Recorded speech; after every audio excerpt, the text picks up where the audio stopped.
오늘은 신약성경 베드로전서 1장 1절부터 12절까지 말씀입니다. 제목은 산소망이 되시는 예수님. 예수 그리스도의 사도 베드로는 본도, 갈라디아, 갑바도기아, 아시아와 비두니아에 흩어진 나그네 곧 하나님 아버지의 미리 아심을 따라 성령이 거룩하게 하심으로 순종함과 예수 그리스도의 피뿌림을 얻기 위하여 택하심을 받은 자들에게 편지하노니 은혜와 평강이 너희에게 더욱 많을지어다. 우리 주 예수 그리스도의 아버지 하나님을 찬송하리로다. 그의 많으신 긍휼대로 예수 그리스도를 죽은 자 가운데서 부활하게 하심으로 말미암아 우리를 거듭나게 하사 산 소망이 있게 하시며 썩지 않고 더럽지 않고 쇠하지 아니하는 유업을 있게 하시나니 곧 너희를 위하여 하늘에 간직하신 것이라.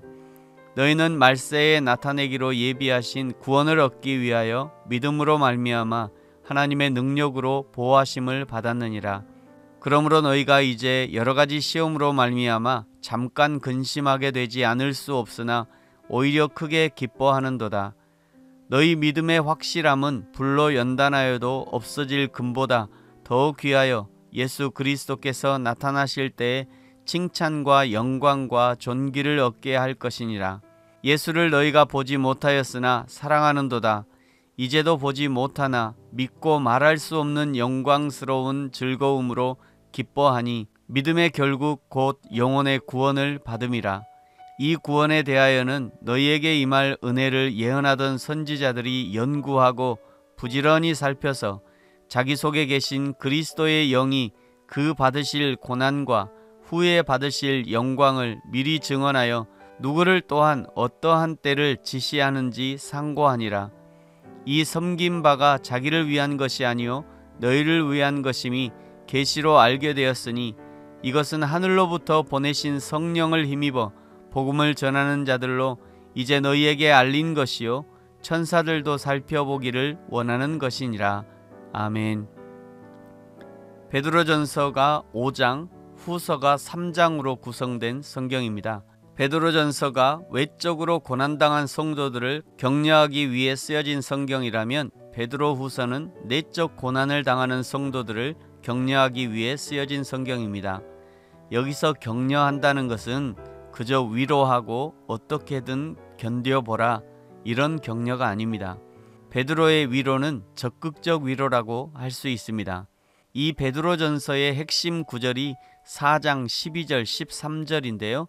사랑하는 자들아 너희를 연단하려고 오는 불시험을 이상한 일 당하는 것 같이 이상히 여기지 말고 오히려 너희가 그리스도의 고난에 참여하는 것으로 즐거워하라. 이는 그의 영광을 나타내실 때에 너희로 즐거워하고 기뻐하게 하려 함이라. 아멘. 너희에게 다가오는 연단이나 불시험을 이상한 것으로 여기지 말라고 하십니다. 당연한 것으로 여기라는 것이죠. 그뿐 아니라 연단과 불시험을 그리스도의 고난에 참여한 것으로 생각하고 즐거워하고 기뻐하라고 권면하고 있는 것입니다. 이것이 연단과 시험을 대하는 성도의 기본적인 태도라는 것이죠. 그렇다면 사도 베드로는 왜 이렇게 강경한 단어와 강력한 권면을 하고 있는 것인가? 먼저 이 편지를 받아보는 수신자가 누구인지를 살펴봐야 합니다. 1절에 예수 그리스도의 사도 베드로는 본도, 갈라디아, 갑바도기아, 아시아와 비두니아에 흩어진 나그네. 이들이 왜 흩어졌는가?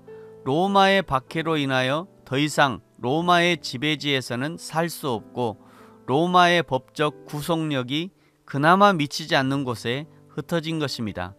한마디로 이들은 도망자입니다. 이들은 그 어떤 국민으로서의 혜택도 누릴 수 없습니다. 법적 보호도 어렵습니다. 언제 죽음이 다가올지 알 수 없는 상황 가운데 놓인 성도들이었습니다. 오늘날 우리의 상황과 형편과도 크게 다르지 않은 상황이라 할 수 있습니다. 우리가 어디에 정착할 수 있습니까? 이 땅에 정착할 땅이 있습니까? 성경은 우리의 본향은 하나님의 나라라고 말씀합니다. 결국 우리는 이 땅에 사는 동안 나그네일 뿐입니다. 끝없이 우리의 본향을 사모하며 살다가 결국 마지막 날에 하나님의 나라 본향에 들어가게 되는 것이죠. 그래서 예수님은 우리에게 3절 산 소망이 있게 하시려 한다 말씀하죠. 4절 썩지 않고 쇠하지 않는 유업을 있게 하시겠다 하십니다. 5절 그때까지 하나님의 능력으로 보호하심을 받을 것이라 말씀합니다. 그럼에도 불구하고 6절 이 땅에서 살아가는 동안 우리는 시험으로 말미암아 잠깐 근심할 수밖에 없다고 하시죠. 7절 그 근심이 결국 연단이 되어 예수님이 오시는 때 칭찬과 영광과 존귀를 얻게 할 것이라고 말씀합니다.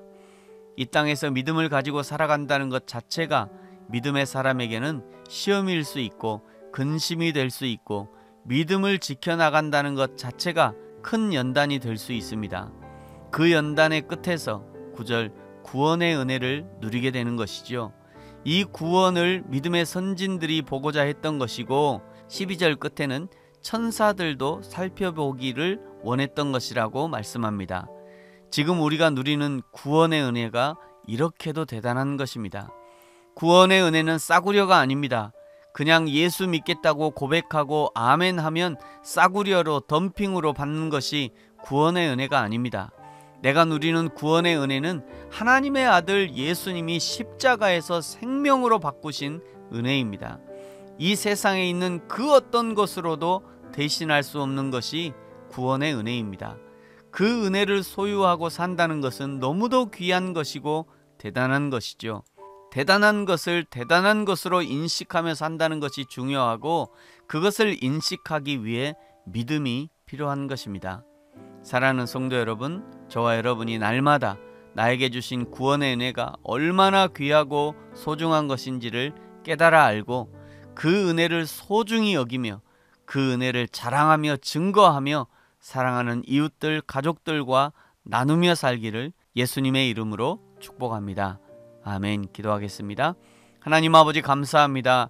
우리에게 주신 구원의 은혜가 얼마나 대단한 은혜인지 그 하나님의 은혜가 세상 어떤 핍박과 고난도 이겨낼 만한 놀라운 은혜인 것을 기억하게 하시고 오늘 삶에서 다가오는 모든 유혹, 핍박, 고난을 믿음으로 이겨내고 견뎌내며 천사도 흠모할 만한 이 아름다운 구원의 은혜를 누리며 살 수 있도록 담대한 믿음을 허락해 주옵소서.